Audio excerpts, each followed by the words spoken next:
Assalamualaikum warahmatullahi wabarakatuh.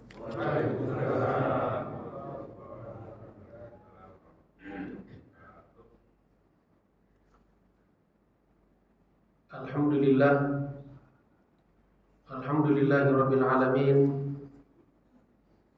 Wa bihi nasta'inu ala umuri dunya wa din. Allahumma salli ala sayyidina Muhammad al-fatih lima ughliq al-khatim lima sabaq. Nasiril haqqi bil haqqi wal hadi ila siratikal mustaqim. Wa ala alihi wa sahbihi haqqa qadrihi wa miqdarihi al-azim. Subhanaka la ilma lana illa ma 'allamtana innaka antal alimul hakim. Allahumma 'allimna ma yanfa'una wanfa'na bima 'allamtana. Allahumma inna nas'aluka fahman nabiyyin wa hifdzal mursalin wa ilhamal malaikatil muqarrabin. Allahumma aghnina bil ilm wa zayyinna bil hilm wa akrimna bit taqwa wa jammilna bil afiyah bi rahmatika ya arhamar rahimin. Ma'asyiral muslimin wal muslimat rahimakumullah. Bapak Ibu, saudara-saudaraku yang saya hormati dan saya cintai karena Allah Subhanahu wa taala, bil khusus kepada para asatidz, para orang tua, tokoh masyarakat, segenap pengurus masjid yang kita cintai ini. Mudah-mudahan semua kita senantiasa dimuliakan dan dirahmati Allah Subhanahu wa taala.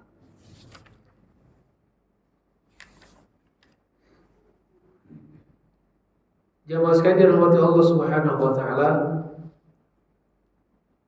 Insyaallah kita lanjutkan pelajaran kita pada pagi hari ini. Insyaallah kita akan membaca dan membahas satu atau dua makalah dari kitab Nasaihul Ibad yang merupakan syarah dari kitab Al-Munabbihat karya Ibnu Hajar Al-Asqalani, wafat 852 Hijriah. Kita mulai dari makalah yang pertama. Bismillahirrahmanirrahim. Qala al-muallif rahimahullah, 'an Nabi sallallahu alaihi wasallam, man kharaja min dhillil ma'siyati ila 'izzit ta'ah aghnahu Allah ta'ala min ghairi malin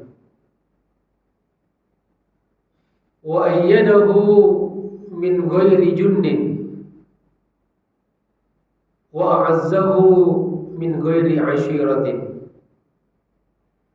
Itu makalah yang pertama yang merupakan hadis Nabi kita Muhammad SAW sebagaimana ditulis oleh Ibnu Hajar Al-Asqalani. Di sini rawahul Baihaqi dalam kitab Syu'abul Iman, seperti yang ada di dalam kitab ini. An Nabi sallallahu alaihi wasallam, dari Nabi sallallahu alaihi wasallam. Apa kata beliau? Man kharaja min dhillil ma'siyati, barang siapa atau siapa saja yang keluar dari kehinaan maksiat, barang siapa yang meninggalkan maksiat. Sini dikatakan dhillul ma'siyah karena memang kemaksiatan itu menghinakan. Maksiat itu menghinakan seseorang, menghinakan pelakunya. Barang siapa yang keluar, yang meninggalkan kehinaan maksiat ila izzit ta'ati, menuju kepada kemuliaan ketaatan kepada Allah Subhanahu wa taala, atau biasa anak-anak sekarang menyebutkan dengan hijrah. Apa namanya? Hijrah atau tobat. Barang siapa yang keluar meninggalkan kehinaan maksiat kepada kemuliaan ketaatan kepada Allah Subhanahu wa taala, bahwa taat kepada Allah Subhanahu wa taala itu adalah kemuliaan, maka bapak-bapak, ibu-ibu ini insyaallah orang-orang mulia. Kenapa? Karena senantiasa taat kepada Allah Subhanahu wa taala. Masjid ini adalah tempat orang-orang mulia. Tidak akan datang ke masjid ini kecuali orang-orang yang mulia, yang berhak dimuliakan oleh Allah Subhanahu wa taala. Maka dia akan mendapatkan 3 hal, kata Nabi. Orang yang meninggalkan maksiat dengan segala kehinaannya, lalu berpindah kepada ketaatan dengan segala kemuliaannya, maka orang itu akan mendapatkan 3 hal. Yang pertama, aghnahu Allah ta'ala min ghairi malin. Aghnahu Allah Subhanahu wa ta'ala akan menjadikannya orang kaya. Orang apa? Orang kaya, orang goni. Kalau orangnya namanya goniun, artinya orang yang cukup. Jadi orang kaya itu bukan orang yang melimpah hartanya, tapi orang yang selalu merasa cukup dengan pemberian Allah Subhanahu wa ta'ala. Dan itu yang kita perlukan. Maka Allah Subhanahu wa ta'ala akan berikan rasa cukup kepadanya. Min ghairi malin, bahkan andaikan pun tidak ada harta yang dia miliki, tapi dia selalu merasa cukup. Karena ada sebagian orang harta banyak, uang banyak, harta melimpah, hidup dalam kemewahan hedonistik, tetapi selalu merasa kurang. Maka dia sesungguhnya adalah orang miskin. Ada orang, sebagian orang hidupnya biasa-biasa saja, sederhana, ya, walaupun makannya di restoran sederhana, ya, yang tidak sederhana karena mahal juga. Ya, sarapannya paling nasi uduk, alhamdulillah, cuma nasi doang, di pinggirnya ada ayam goreng sama telur.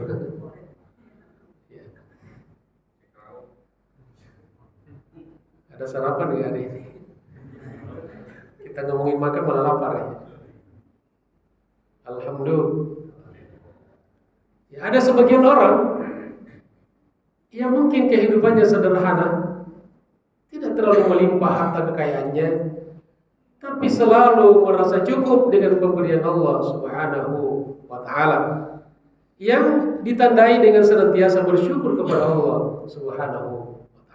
Maka orang itu akan diberikan kecukupan, bahkan ditambah kenikmatannya. Bukan hanya sekedar pertambahan kuantitasnya, tapi terpenting adalah kualitasnya.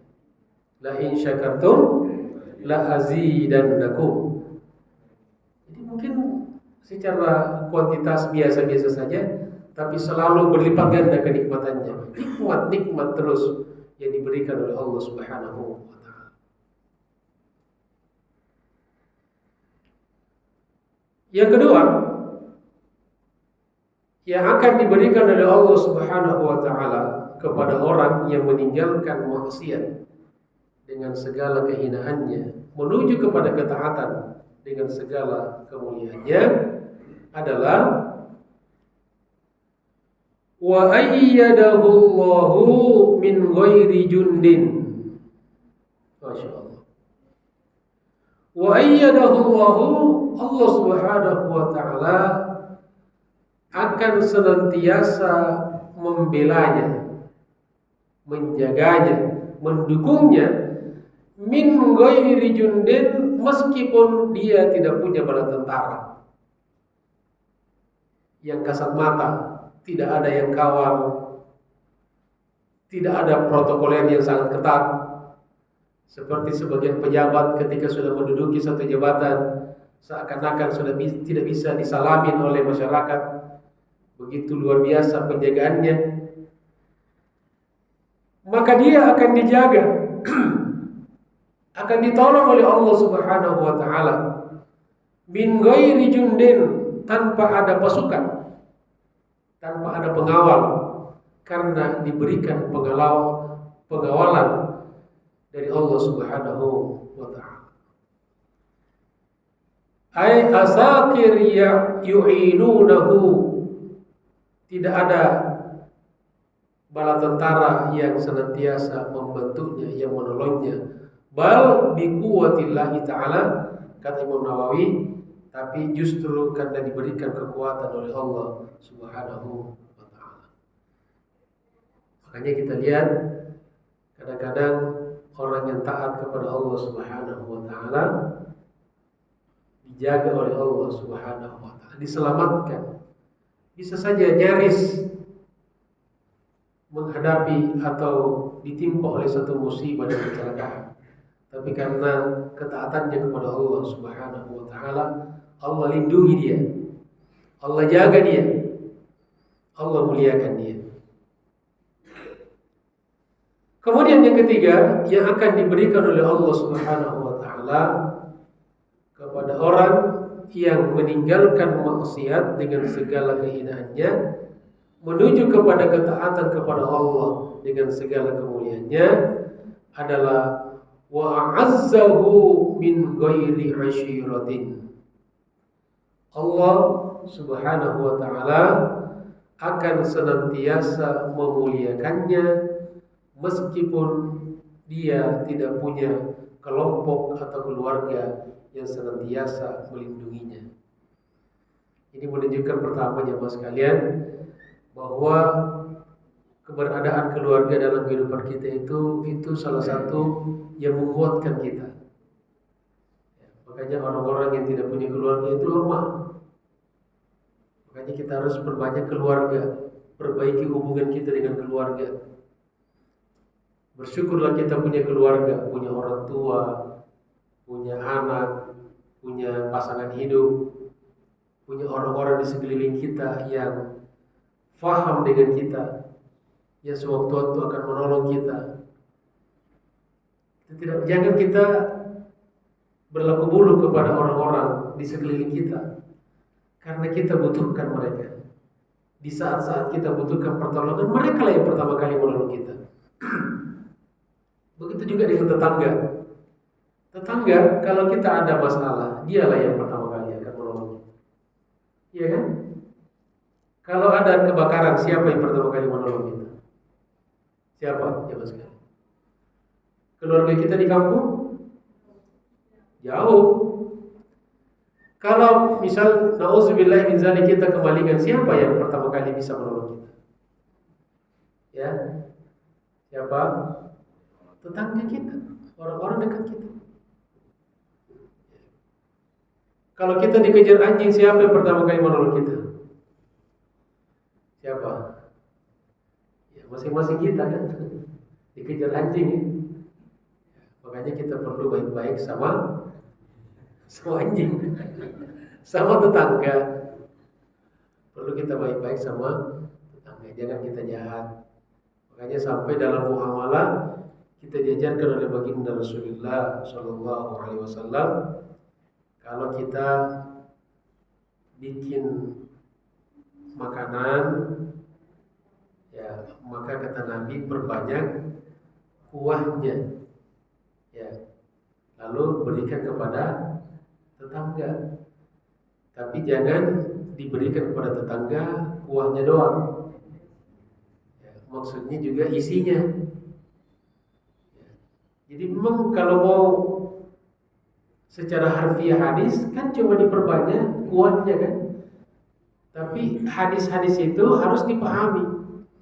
Kalau menambah kuah, menambah dagingnya juga. Ya, bakso 10 biji, kuahnya satu panci besar gitu kan. Lalu kuahnya dibagi-bagi ke tetangga. Ya, diseimbangkanlah proporsional. Insya Allah. Ada orang Masya Allah dengan tetangga tidak akur, musuh-musuhan, bersaing secara tidak sehat. Semoga Allah Subhanahu wa taala lindungi kita dari keluarga, dari orang-orang di sekeliling kita yang berbuat buruk kepada kita. Amin ya rabbal alamin. Kemudian masuk di maqalah yang kedua. Wa ruwiya annahu alaihi salatu wassalam kharaja dhata yawmin ala ashabihi faqala kaifa asbahtum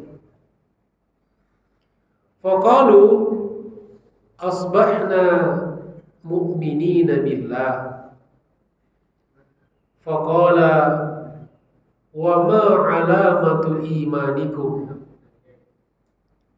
qalu nasbiru 'alal bala wa nashkuru 'alal rakha wa narda bil qada.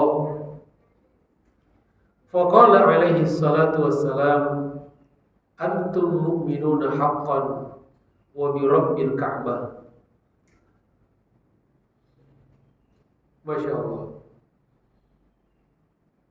Ruwi anhu sallallahu alaihi wasallam, diriwayatkan juga dari Nabi sallallahu alaihi wasallam, kharaja dzata yaumin, pada suatu hari Nabi kita Muhammad sallallahu alaihi wasallam keluar ala ashabihi, menemui para sahabat-sahabatnya. Menemui siapa? Menemui para sahabatnya. Jadi Nabi ini selalu bertemu dengan sahabat, berinteraksi dengan orang banyak. Faqala, lalu beliau bertanya. Jadi kalau kita ketemuan itu saling sapa menyapa, saling bertanya. Kan ada juga orang nih kalau ketemuan diam-diaman, tiba-tiba makanan habis satu piring.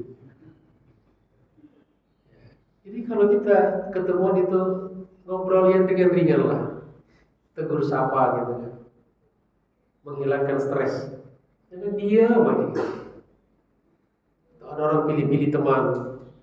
Kalau ini diajak ngomong, kalau ini diajak ngomong, sapa saja semuanya. Insya Allah kita sehat, disehatkan oleh Allah Subhanahu wa ta'ala. Lalu Nabi bertanya kepada mereka. Apa kata Nabi? Yang ringan-ringan saja. Kaifa asbahtum? Bagaimana kalian di pagi hari ini? Bagaimana kalian berada di pagi hari ini? Faqalu, lalu mereka menjawab, asbahna mu'minina billah. Kita berada di pagi hari ini dalam keadaan beriman kepada Allah Subhanahu wa ta'ala. Sahabat mengatakan, alhamdulillah kita beriman kepada Allah Subhanahu wa ta'ala. Dan itu kondisi diri yang paling utama kita ekspresikan. Ditanya bagaimana? Kenyang. Ini kan mikirin perut doang kan? Perut melulu. Gimana? Rekening mantap gitu kan? Ini kan dunia terus. Dari jawaban sahabat ini kita mengambil satu pelajaran, bahwa yang pertama kali harus kita syukuri adalah nikmat diberikan iman oleh Allah Subhanahu wa taala. Maka kata mereka, kita berada di waktu pagi ini kita beriman kepada Allah Subhanahu wa taala. Faqala sallallahu alaihi wasallam, lalu Nabi kembali bertanya lagi, wa ma alamatu imanikum? Lalu apa tanda-tanda iman kalian itu? Alhamdulillah, dapat juga ya. Terima kasih.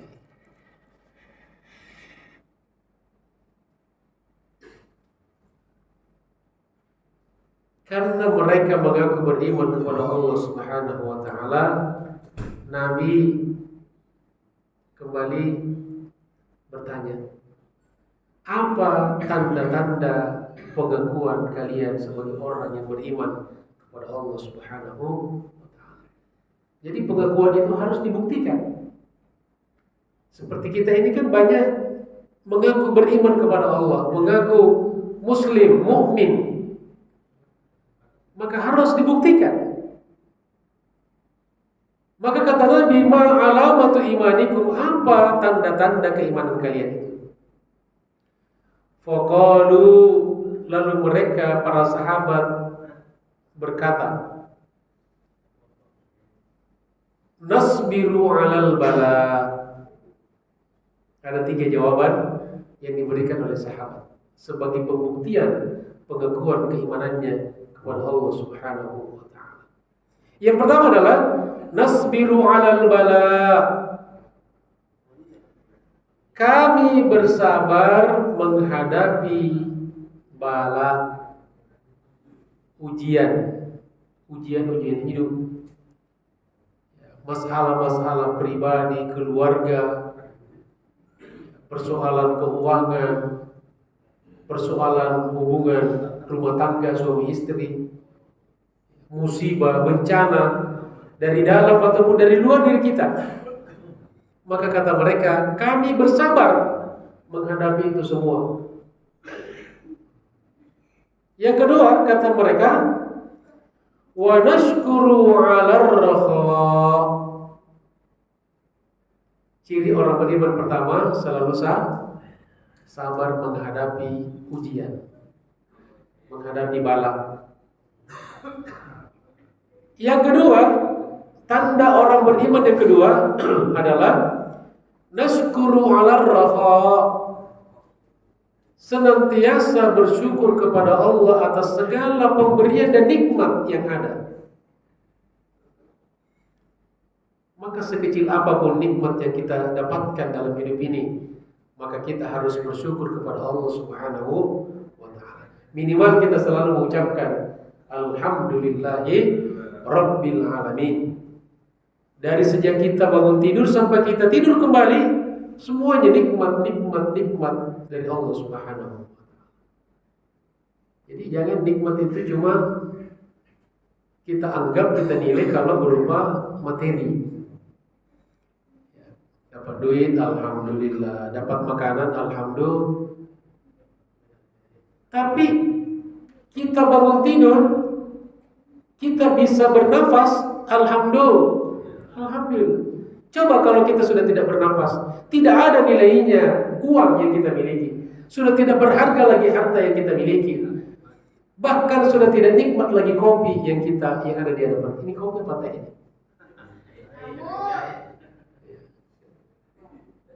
Dan itu modal utama, nafas. Tapi kan jarang-jarang kita bersyukur ya, orang sebagian, alhamdulillah saya bisa bernafas. Ketika mata kita masih terang melihat sesuatu, alhamdulillah. Kenapa kopi, kenapa minuman, makanan enak?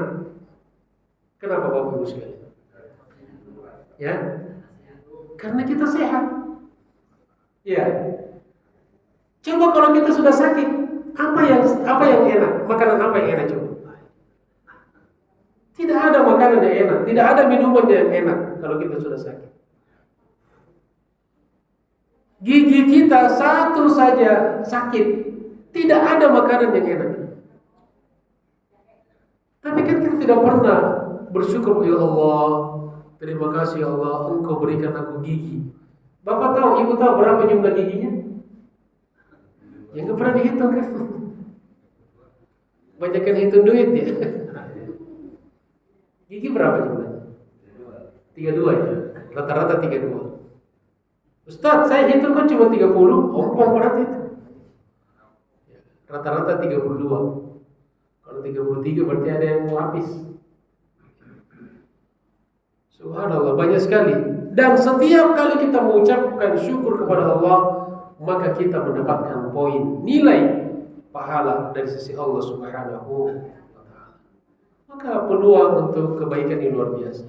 Itu yang pertama kata. Yang kedua kata sahabat, kami senantiasa bersyukur terhadap segala nikmat kehidupan yang diberikan.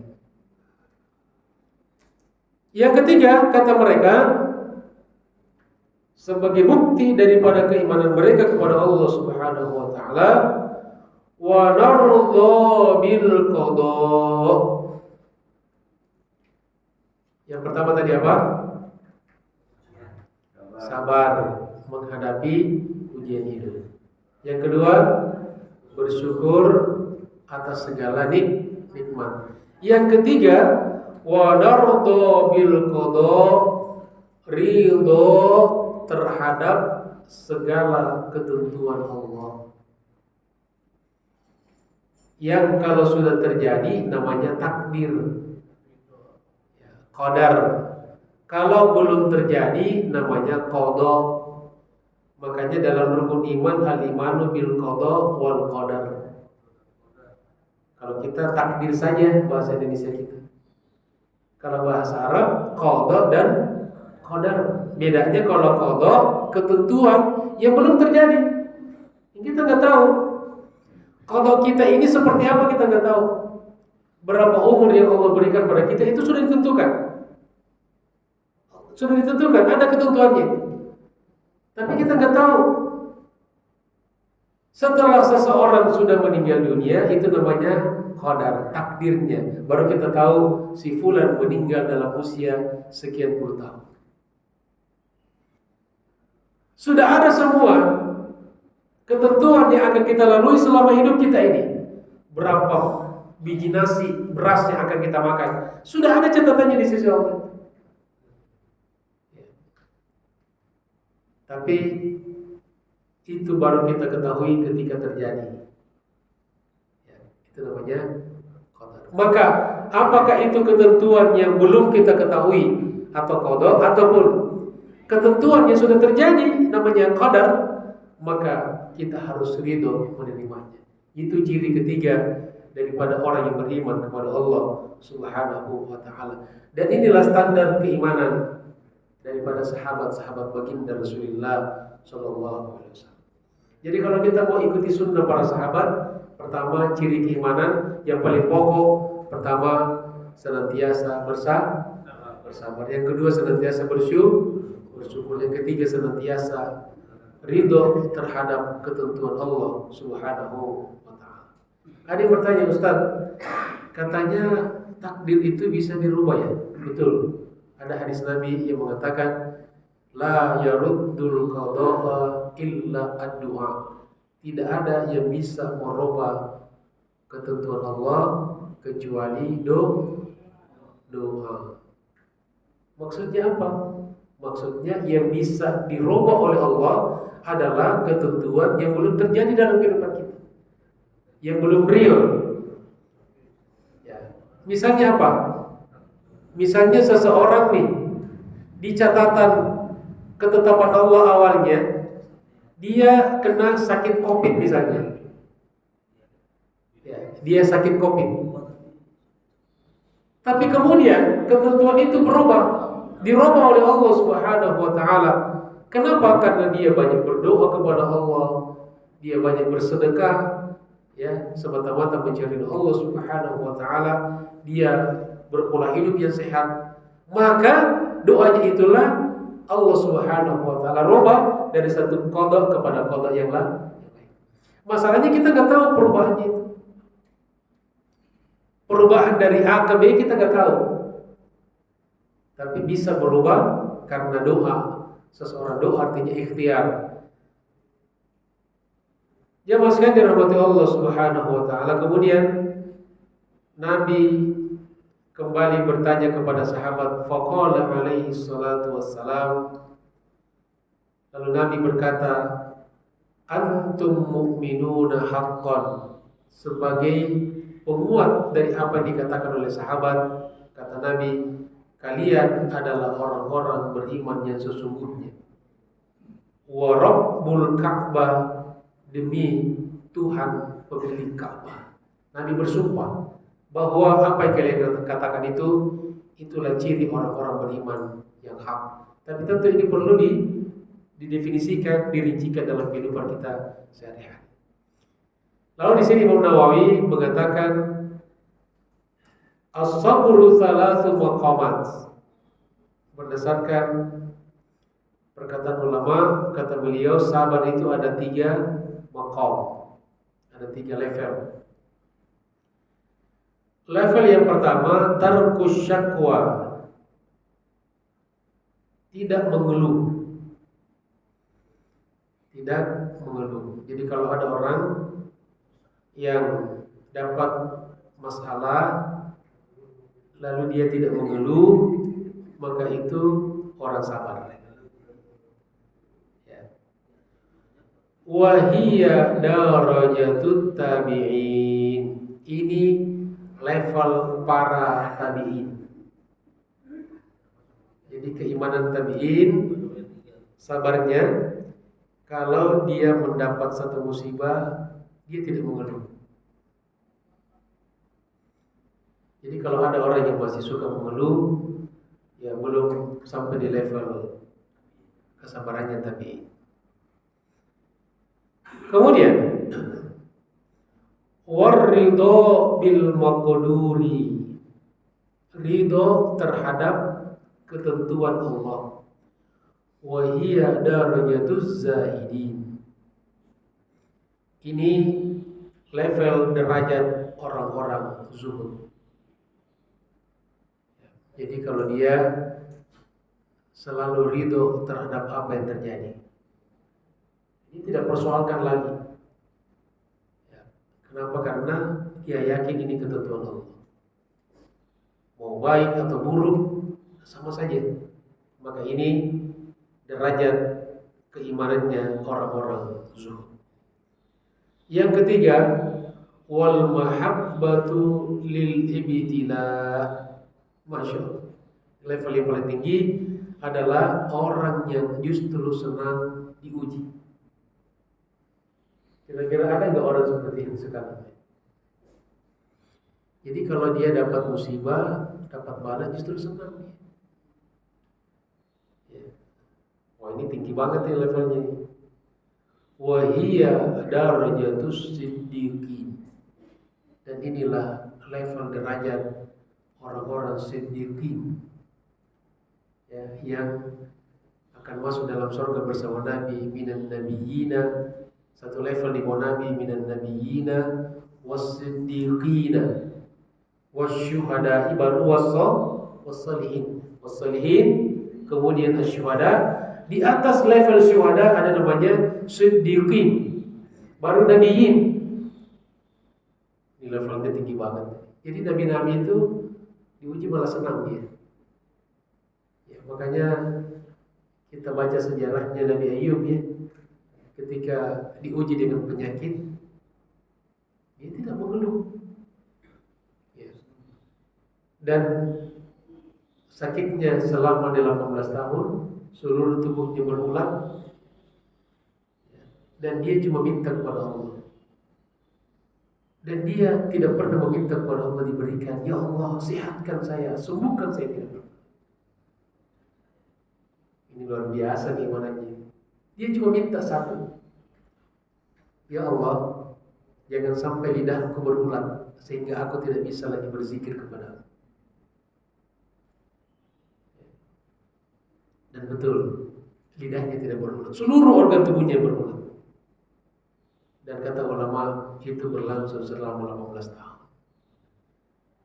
Kita baru sakit 2 hari udah meriah, 2 hari udah, wah itu udah penuh masuk, dikirim ke seluruh grup tuh, yang masuk di Facebook.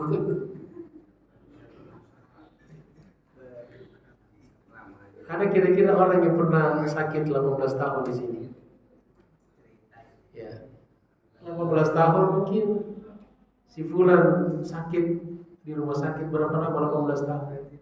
Mungkin rumah sakitnya udah tutup nih. Mungkin dokter yang merawatnya sudah mati semuanya. Masya Allah. Tapi apa hikmah di balik itu? Karena sabarnya, maka beliau ketika sembuh dan akhirnya sembuh, maka ketika sembuh beliau menjadi lebih muda daripada sebelumnya. Alhamdulillah. Makanya istrinya mungkin ke warung, ada kebutuhan keluar rumah, begitu balik tiba-tiba dia kaget. Kamu siapa? Aku suamimu. Bukan. Pergi kamu. Aku suamimu. Kenapa dia panggil? Karena awet muda lagi. Alhamdulillah. Jadi ibu-ibu kalau suaminya sakit sabar Bu ya. Siapa tahu sembuh dan lebih muda lagi ya.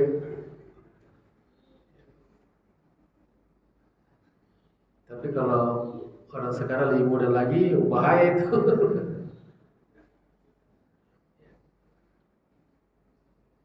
Jemaah sekalian dirahmati Allah Subhanahu wa taala. Kemudian makalah yang ketiga, ini yang terakhir insyaallah.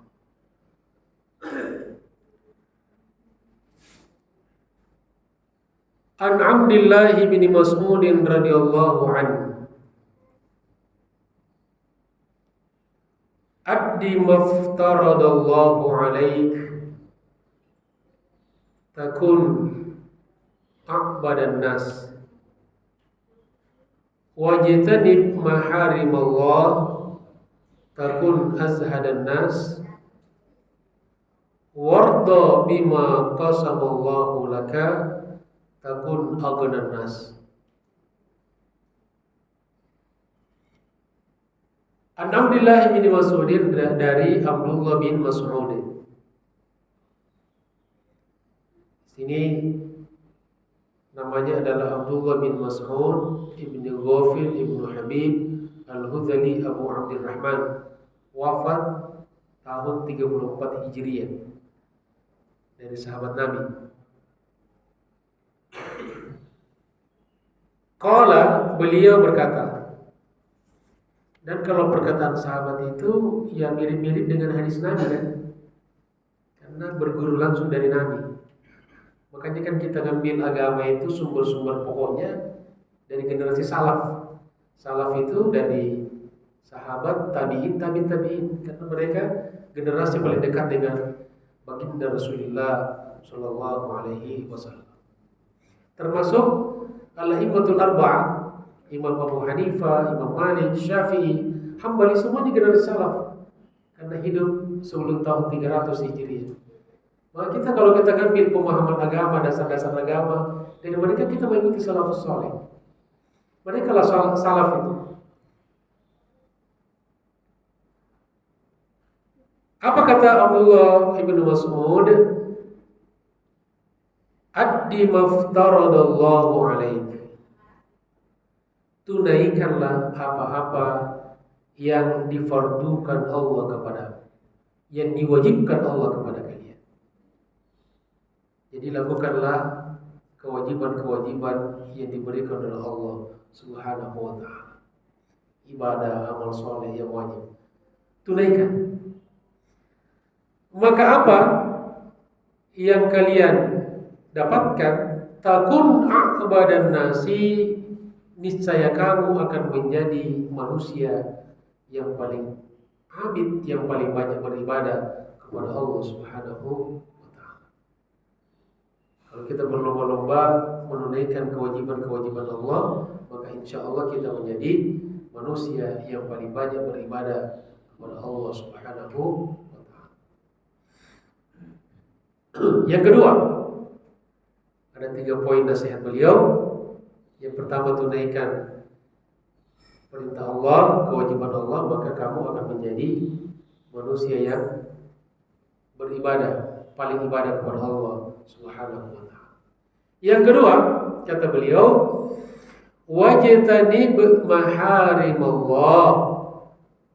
Jauhilah hal-hal yang diharamkan oleh Allah Subhanahu wa taala. Jauhi. Jadi bukan sekedar jangan lakukan, tapi jauhi. Karena kadang-kadang Bapak Ibu yang dirahmati Allah Subhanahu wa taala, kalau kita sudah mendekat-dekat kepada yang haram, lama-lama akan melakukan yang haram, terjerumus ke dalamnya. Maka seperti larangan berzina dalam Al-Quran kan apa? Wala taqrabu az-zina, jangan dekati zina. Bukan jangan berzina. Artinya segala sesuatu yang bisa menjerumuskan seseorang kepada perzinahan itu harus jauhi.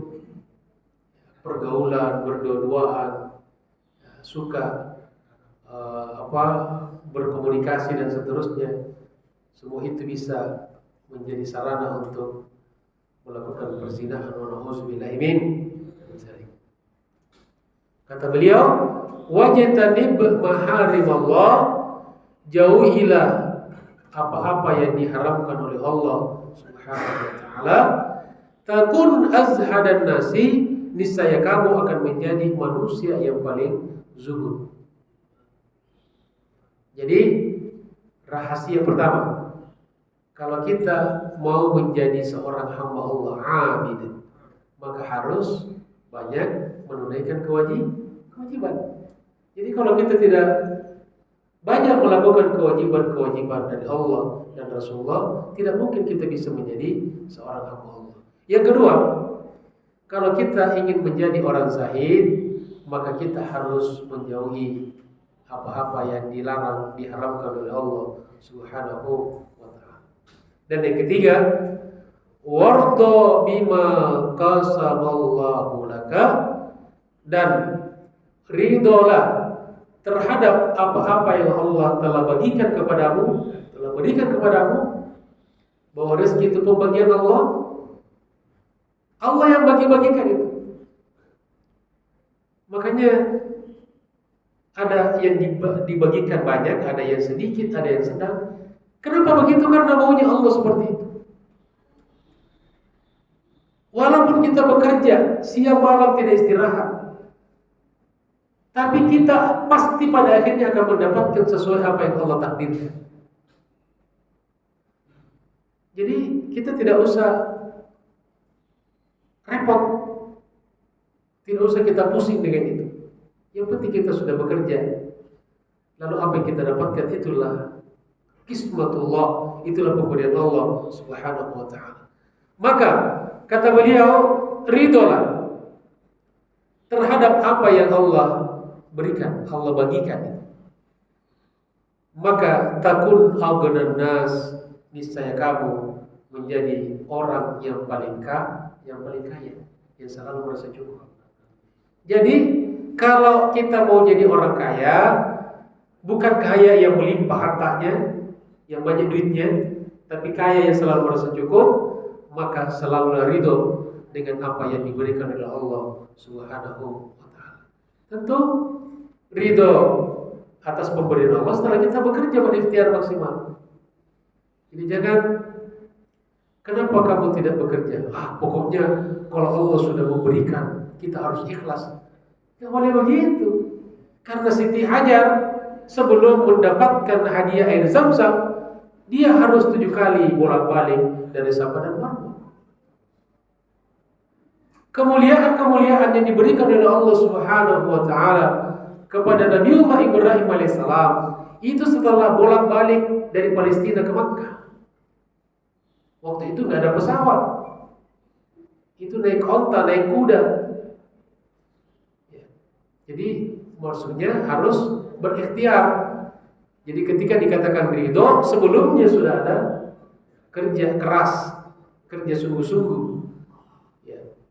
Bahkan Nabi kita Muhammad SAW, beliau sendiri mencontohkan bagaimana kesungguhan di dalam beribadah kepada Allah, meskipun sudah diampuni dosanya yang telah lalu dan akan datang. Tapi beliau kalau ibadah tidak pernah setengah-setengah. Bahkan beliau sampai bengkak kakinya karena lamanya berdiri. Ya, ini satu contoh kepada kita bahwa kita harus sungguh-sungguh. Makanya ulama mengatakan al-jannatu ghaliyah. Surga itu mahal. Ya. Kadang-kadang kita hanya dengan modal 2000 perak, tapi kita pengen surga Firdaus. Ya. Ini enggak mungkin. Tapi bukan berarti juga meremehkan pemberian seseorang. Kadang-kadang pemberian yang sangat minim, tapi nilainya sangat besar di sisi Allah Subhanahu wa taala. Artinya apa? Ya pemberian kita sesuai dengan apa yang kita miliki. Ya kalau orang yang ngasih 100.000 biasa, kenapa? Karena uangnya miliaran. Atau nyumbang 1 juta biasa karena uangnya miliaran. Tapi ada orang ketika nyumbang 10.000 sudah luar biasa karena uangnya cuma 50.000. Jadi tidak bisa kita selalu melihat dari lahiriahnya. Banyak faktor yang bisa menentukannya.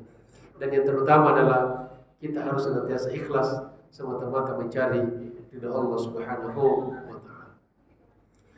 Jemaah sekalian dirahmati Allah Subhanahu wa taala, saudara-saudaraku yang saya hormati dan saya cintai karena Allah Subhanahu wa taala. Demikianlah 3 makalah yang bisa kita bahas dan kaji pada pagi hari ini. Mudah-mudahan bermanfaat. Dan terakhir mari kita berdoa kepada Allah Subhanahu wa taala. Al-Fatihah. A'udzu billahi minasyaitonir rajim. Bismillahirrahmanirrahim. Alhamdulillahirabbil alamin. Arrahmanir rahim. Maliki yaumiddin. Iyyaka na'budu wa iyyaka nasta'in. Ihdinas siratal mustaqim. Siratal ladzina an'amta 'alaihim ghairil maghdubi 'alaihim waladdallin. Amin. Allahumma shalli wa sallim ala sayyidina Muhammad salatan tunjina biha min jami'il ahwali wal afat, taqdi lana biha jami'al hajat, wa tutahhiruna biha min jami'is sayyi'at, wa tarfa'una biha 'indaka 'ala darajat, tuballighuna biha aqsal ghayat min jami'il khairat fil hayati wa ba'da al-mamat. Innaka sami'un qaribun mujibud da'wat wa ya qadiyal hajat. Allahumma arinal haqqa haqqan warzuqna ittiba'ah wa arinal batila batilan warzuqna ijtinabah. Allahumma inna ala dzikrika wa syukrika wa husni ibadatik. Allahumma inna nas'aluka al-huda wat-tuqa wal-'afaf wal-ghina. Allahumma inna nas'aluka ridhaka wal jannah wa na'udzu bika min sakhatika wan nar. Allahumma inna nas'aluka salamatan fid dini wad dunya wal akhirah wa 'afiyatan fil jasad wa sihhatan fil badan wa ziyadatan fil 'ilm wa barakatan fil rizq, taubatan qabla al-maut wa rahmatan 'inda al-maut wa maghfiratan ba'da al-maut. Allahumma hamid alaina fi sakaratil maut wan najata minan nar wal 'afwa 'inda al-hisab. Rabbana ighfir lana wa liwalidina warhamhum kama rabbana shighara wa li jami'il muslimina wal muslimat wal mu'minina wal mu'minat al-ahya'i minhum wal amwat wa la taj'al fi qulubina ghillan lil ladzina amanu rabbana innaka ra'ufur rahim wa la taj'al ad-dunya akbar hammina wa la mablagha ilmina wa la ila an-nari masirana waj'al al-jannata hiya darana wa qararan mustaqarrana ya rabbal alamin. Rabbana zalamna anfusana wa in lam taghfir lana wa tarhamna lanakunanna minal khasirin. La ilaha illa anta subhanaka inna kunna minadh dhalimin. Allahumma dafa' warfa' 'anna al-bala wal waba wal ghala wal bagha wal riba wal zina wal fahsya wal munkarat ma dhahara minha wa ma batan. Rabbana atina fid dunya hasanah wa fil akhirati hasanah wa qina 'adzaban nar. Wa sallallahu ala sayyidina Muhammad al-fatih lima ughliqa al-khatim lima sabaq nasiril haqqi bil haqq wal hadi ila siratikal mustaqim wa ala alihi wa sahbihi haqqa qadri wa qadri 'azim. Subhana rabbika rabbil 'izzati amma yasifun wa salamun alal mursalin walhamdulillahi rabbil alamin. Subhanakallahumma bihamdika asyhadu an la ilaha illa anta astaghfiruka wa atubu ilaik. Assalamualaikum warahmatullahi wabarakatuh.